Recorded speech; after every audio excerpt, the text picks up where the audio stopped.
Hello, it's 9 p.m. in Djibouti. It's time to English New Edition for tonight. Headlines. We have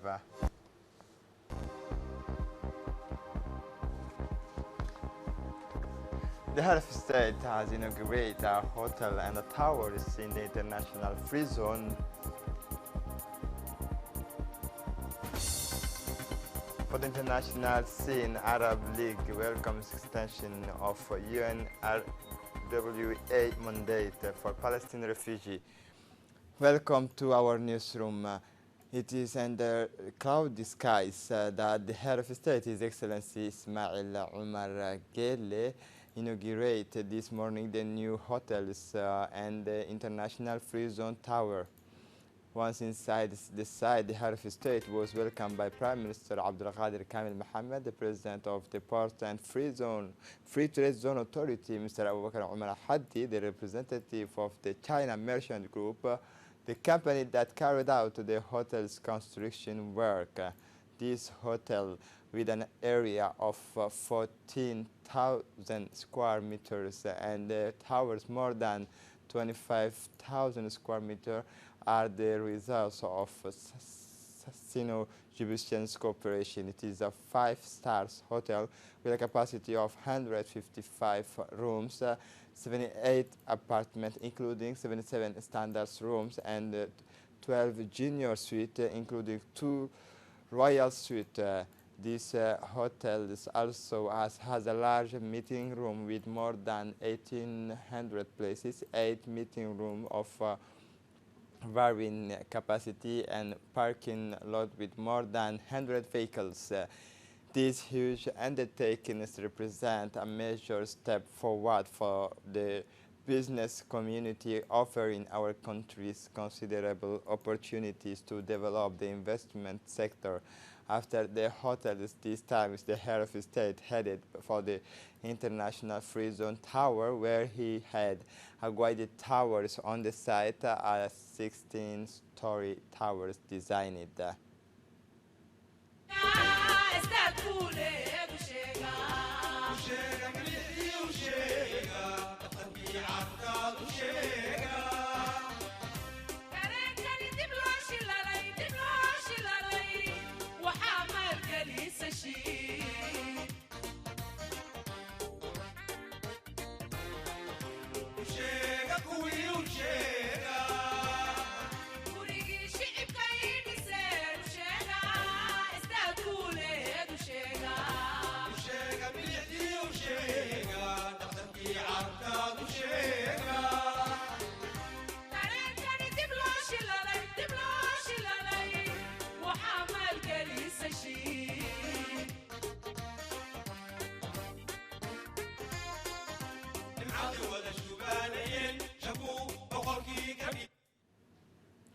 Once inside, the president went to the 16th floor with members of his government. Followed very closely. A short presentation is given by Mahmoud Hussein, the Deputy General Director, which focus on the different companies present on the free zone, which are the Barroso figures relating to the creations of hundreds of thousands of direct and indirect jobs.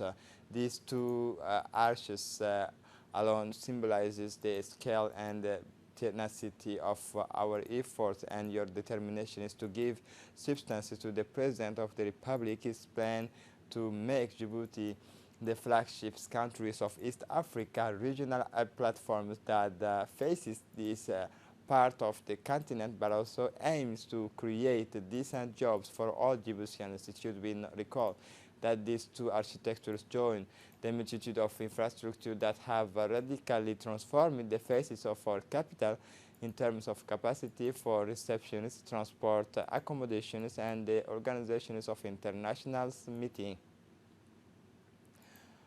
Once this was over, the head of state, His Excellency Ismail Omar Guelleh, always meet in the towers of the International Free Zone with the President and CEO of the China Merchant Group, Jian Hong. The directors of China Merchant thanked the President for this inauguration. He stressed that this inauguration reflected the strategic partnership of Sino-Djibouti in several key development sectors, and this one does not have among others. For his part, the president of the authority also mentioned this is the ins and outs of this inauguration, but also the aims. A little over a year ago, we gathered to celebrate a milestones in the history of Djibouti, a country with a maritime traditions where people have world-class sport facilities such as the Dorale multi-purpose container terminal to modernize and upgrade this unique heritage. Once finished, the President Ismail Omar Gelle addressed the national press, highlighting that the inaugurations of this hotel and towers will attract foreign investors, but also they approaches us with the vision of Djibouti 2035. Finally, the President addressed the leaders of the various companies and urged them to come and settle in this free zone and take advantage of the opportunity that it offers. Shortly after the inauguration ceremony by the President of the Republic, the International Tower of Djibouti and Djibouti International Hotel, the Prime Minister Abdelkader Kamel Mohammed sponsored a ceremony marking the first anniversary of Djibouti Free Trade Zone, 1 year already after the Djibouti International Free Trade Zone has fully taken its places in our economic landscape, with the presence of more than 70 companies, numerous companies, but with the diverse vocations from several countries have set up there. It is a contribution to the economy is already being felt, and international experts praise the investment conditions that the free zone offers. This success is based on the Djibouti 2035 visions launched by President Gelle. The country's development is in line with the Djibouti Republic economic relations, and its partner China has specified the director of the Djibouti Free Trade Zone. The President of the authorities, President of the Republic, with other head of state from the region, partners, ambassadors, officials from all around the world gathered for the opening of Djibouti International Free Trade Zone. A little more than a year ago, we were here gathering the celebration of a major milestone in Djibouti history, a country with maritime tradition where people meet and trade. Over the last decade, we have built a series of world-class port facilities like Dorali multipurpose port, container terminal, to modernize and upgrade this unique heritage. It was then time for us to move to the next stage and develop a global, modern, sustainable trade hub for the coming decades, making the most of our strategic location. Our continent is home to some of the most transformative economy in the world. It means that compared to other markets that have reached their maturity, African economies are full and untapped opportunities. Let me give you one striking figure. According to the International Monetary Fund, IMF, Africa is home of 10 out of 20 fastest growing economy of the world. To make the most of this growth potential, it's critical to accelerate and facilitate the movements of goods and the interconnection of regional markets and the transformation of raw material in manufactured goods. In other words, adding value. And this is exactly what DIFTZ is all about. DIFTZ is a right between Djibouti state-of-art ports, connecting the main roads of global trade and the rapid developing African economies. The Prime Minister Abdul Qadir Kamil Mohammed has expressed in his speech an important event that will mark the transformations of our country in the years to come, as we gather here today to celebrate the first anniversaries of the DIFTZ complex with optimism. 1 year on, DIFTZ has already taken its few places in our economic landscape. Numerous companies with diverse vocations from several countries have set up there. Its contribution to the economy is already being felt, and international experts praised the investment condition that the free zone offers. We were certainly right to believe in this flagship project. The culmination of several recent infrastructure projects aimed at strengthening Djibouti's position in international trade and commerce. This is undoubtedly a success that our country can look back on.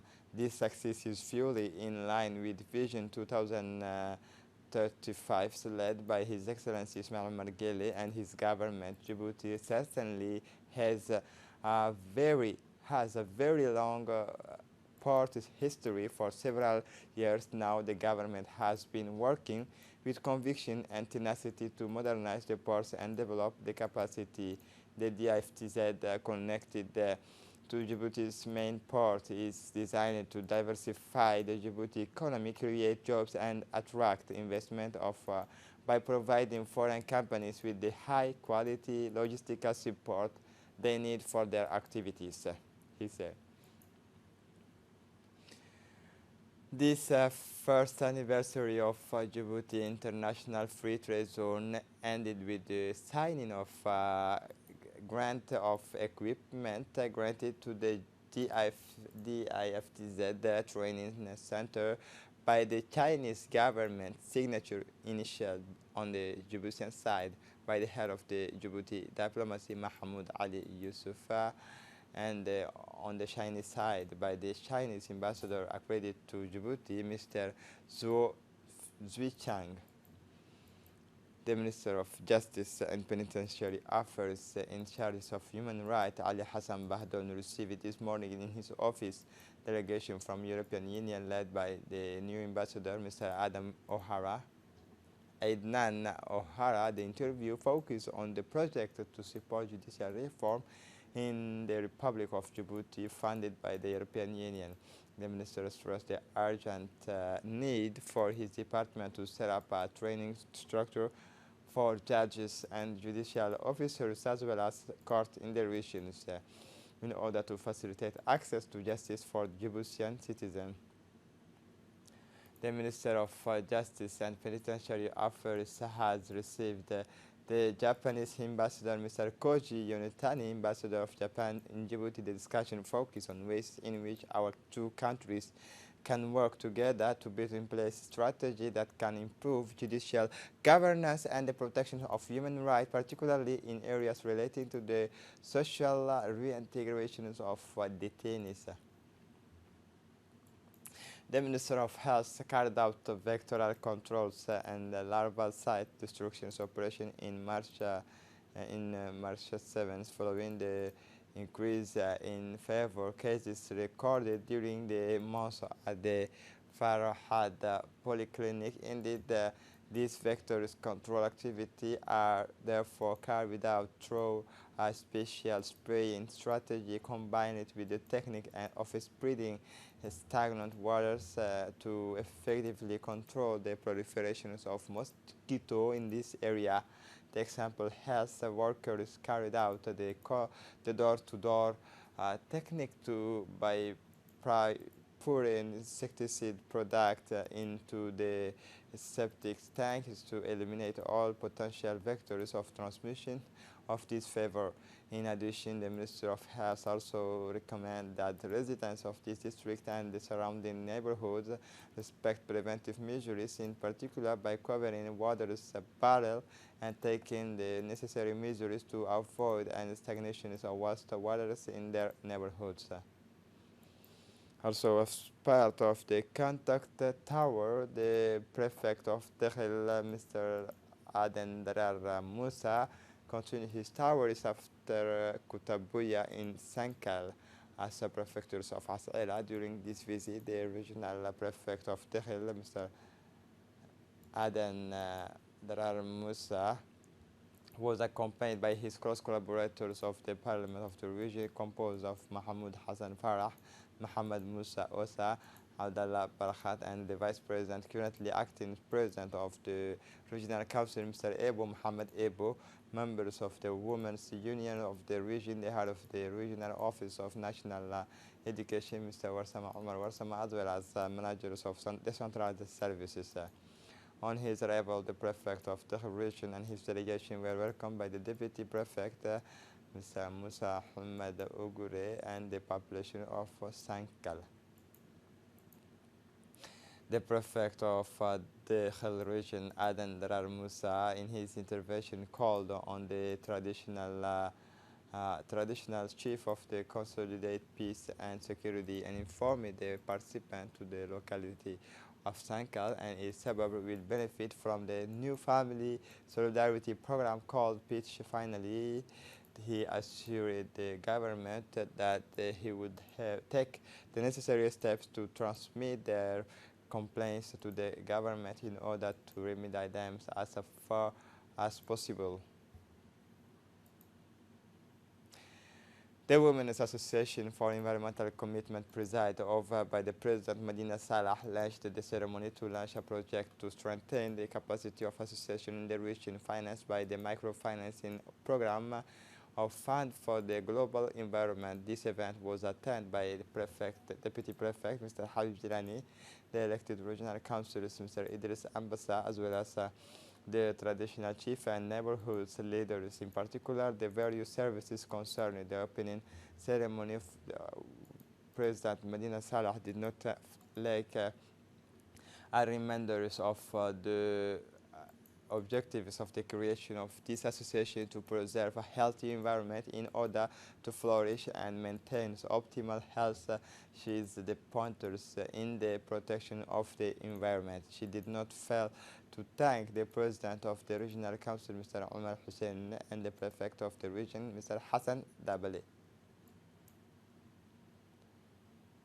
After Mayotte, Réunion Island, the Red Sea Sharks have just inflicted an immediate defeat on the Rodriguez Island team by 4-1. The Sharks had an excellent first period with the 4 goals scored. After the third goal is the works. The rest of the second half ended under the Sharks' domination, but the scores remained the same at 4-1. The president of the federation, Suleiman Hassan Waberi, was closely following, who was closely at this meeting, immediately sent a message of congratulations to the team's player and technicians. He greeted them on behalf of the President of the Republic, Ismail Margeli, on behalf of the government, on behalf of the Secretary of State for Youth and Sport, and especially on behalf of the people of Djibouti. At the same time, the Djiboutian Federation of Football, #1, invite the team to continue to shine and bring this trophy home.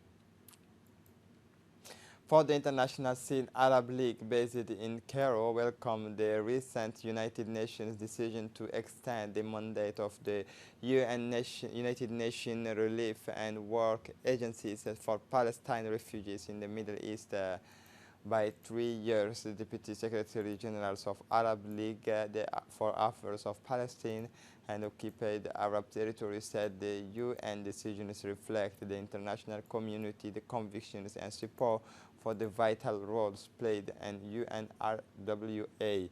Last Friday, the 4 committees of the United Nations General Assembly voted by an overwhelming majority in favor of the renewing UNRWA's mandate until 2023. This vote demonstrated the international community confidence in UNRWA and its support for the right of the Palestinian peoples.